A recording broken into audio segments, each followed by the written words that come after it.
Pengusaha batik tulis Canteng Koneng Sumeneb Madura akui juga merasakan dampak dari pandemi COVID-19 yang melanda kota keris.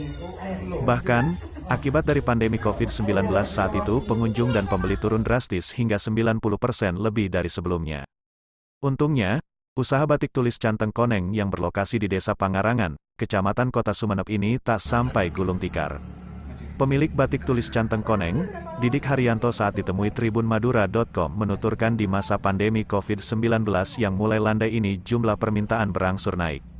Saat itu bukan hanya terdampak, tapi terdampak sekali, saat itu di mana para konsumen tidak bisa bertemu langsung, karena rata-rata saking takutnya dengan pandemi COVID-19 mereka, konsumen, membatalkan kunjungan ke rumah produksi Canteng Koneng, kata Didik Haryanto, Selasa, tanggal 1 November tahun 2022. Didik sapaan akrab Didik Haryanto bercerita, sebelum pandemi melanda konsumen biasanya datang langsung memesan, baik dari Surabaya, Jakarta hingga luar negeri, seperti Malaysia, Korea, dan sebagainya.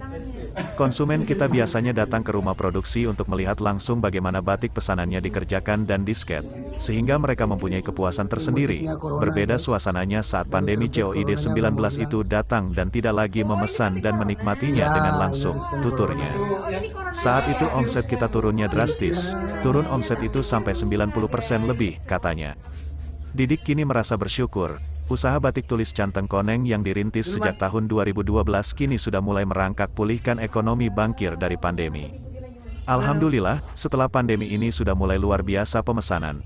Pemesanan mulai banyak dan saat ini pemerintah Sumeneb sendiri menyiapkan pasar lokal untuk kita memenuhi kebutuhan para ASN. Bahkan kita yang bekerja sudah kewalahan, kala sudah banyak pesanan dari konsumen, tuturnya.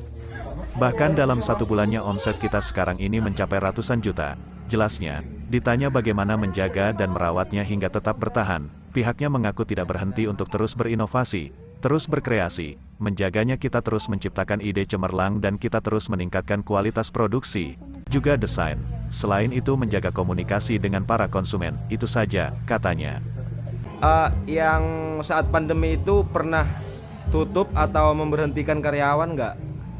Sekuat tenaga saya tidak pernah memberhentikan karyawan pada saat pandemi karena saya menjaga kelentikan tangan mereka, di mana mereka harus berkarya, tangan mereka vakum terlalu lama, bisa nanti kaku lagi kan. Nah akhirnya kita tetap mempekerjakan mereka apapun caranya, kita tetap bertahan dan mereka tetap kita bayar. Siap, ke depan nih.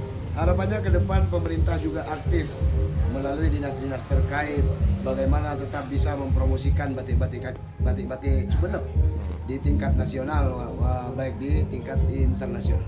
Siap. Itu saja harapan. Kendalanya tadi cuma kewalahan ya? Saat ini kendala kita sudah kewalahan. Seluruh kendala para pembatik yang ada di Kabupaten Sumeneb saat ini jika memang mampu mengerjakan, tinggal mengerjakan batik yang akan kita garap. Termasuk saya sudah kewalahan. Siap. Terima kasih sudah nonton. Jangan lupa like, subscribe, dan share ya.